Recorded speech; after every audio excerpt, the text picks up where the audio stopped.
au cœur de l'île, la maison où Napoléon a passé les dernières années de sa vie.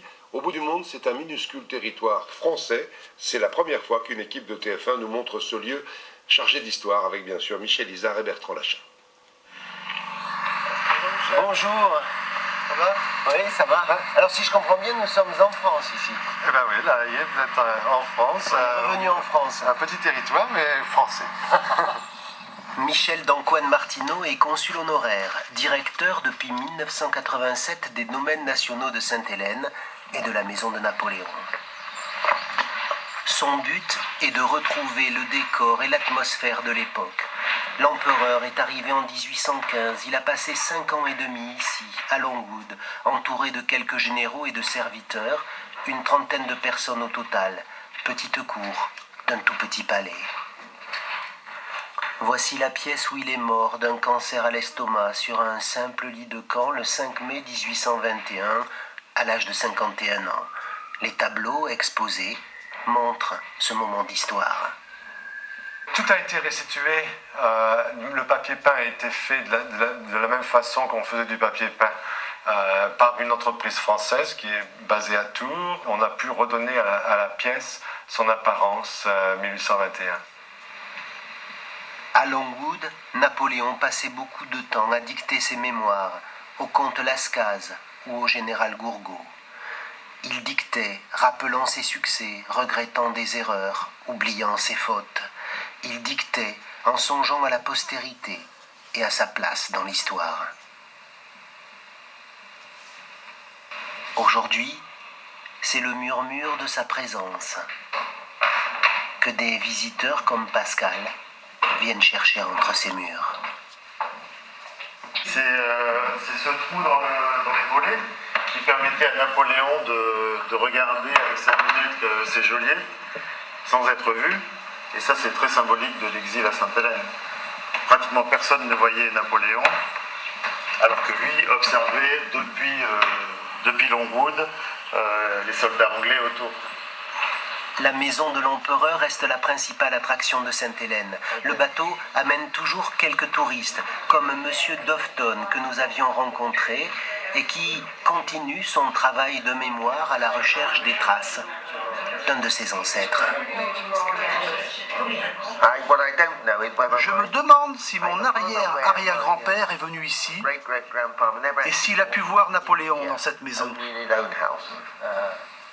Après sa mort, tous les habitants de l'île, même les esclaves, ont défilé dans l'antichambre pour voir le corps de celui que les Anglais appelaient le général Bonaparte. À côté, il y a la chambre de ses insomnies, 20 mètres carrés, si loin des Tuileries. Bien sûr, la Grande-Bretagne devait s'assurer qu'il ne s'échappe pas. Mais vraiment, c'est triste de voir qu'un si grand homme ait dû finir sa vie ainsi.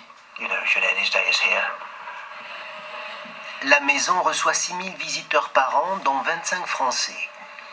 Mais soudain, un bruit nous attire. C'est une intrusion flagrante dans l'espace aérien français. Un moyen d'espionnage qu'aurait sans doute apprécié le gouverneur Hudson Lowe, chargé de surveiller Napoléon. Il avait suffisamment de soldats. Il n'avait pas besoin de ça. Les images de Mike nous permettront de voir le domaine de Longwood sur fond de mer, avec la partie où vivait l'empereur et les appartements des généraux derrière. On découvre aussi les jardins à la française dessinés par Napoléon pour combattre son principal ennemi, l'ennui.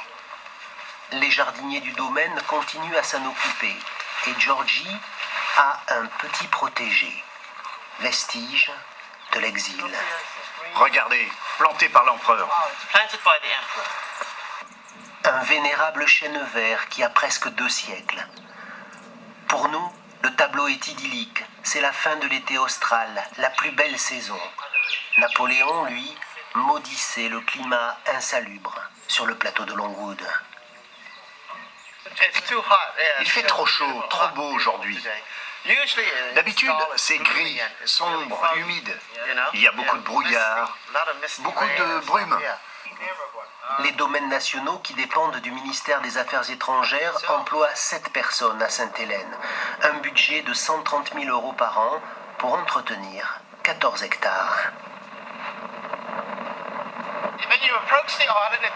Quand on arrive sur l'île, on a l'impression que c'est juste une barrière de rochers. Mais à l'intérieur, on voit que c'est vert et luxuriant. Georgie, Ralph et Bradley ont encore du travail et nous emmènent vers un des plus beaux endroits de l'île. Toute cette propriété appartient à la France. Depuis la chaîne que nous avons passée jusqu'à l'autre côté de la colline. Toute la vallée est française. Elle a été achetée à l'Angleterre comme la maison en 1857. L'histoire se prolonge au bout du chemin. Toute une histoire encore. Les lieux sont impeccablement entretenus, mais la tombe est vide. Le corps de l'empereur a été ramené en France en 1840. Il repose aux Invalides. Autre curiosité, il n'y a pas de nom. Les généraux français demandaient qu'on inscrive Napoléon sur une plaque. Les Anglais voulaient seulement Bonaparte. Alors il n'y a rien. Il venait se promener ici tous les soirs, à cheval. Il aimait le calme du lieu. C'est pour ça qu'il l'a choisi. Juste à côté, la végétation vient nous rappeler qu'à Sainte-Hélène, nous sommes au niveau du tropique du Capricorne. Il y a une bananerie.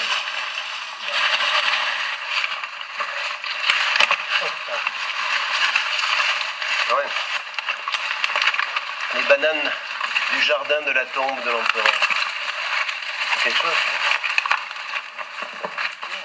De l'enterrement, le 9 mai 1821, au départ des cendres, 19 ans plus tard, la tombe était gardée en permanence par une sentinelle.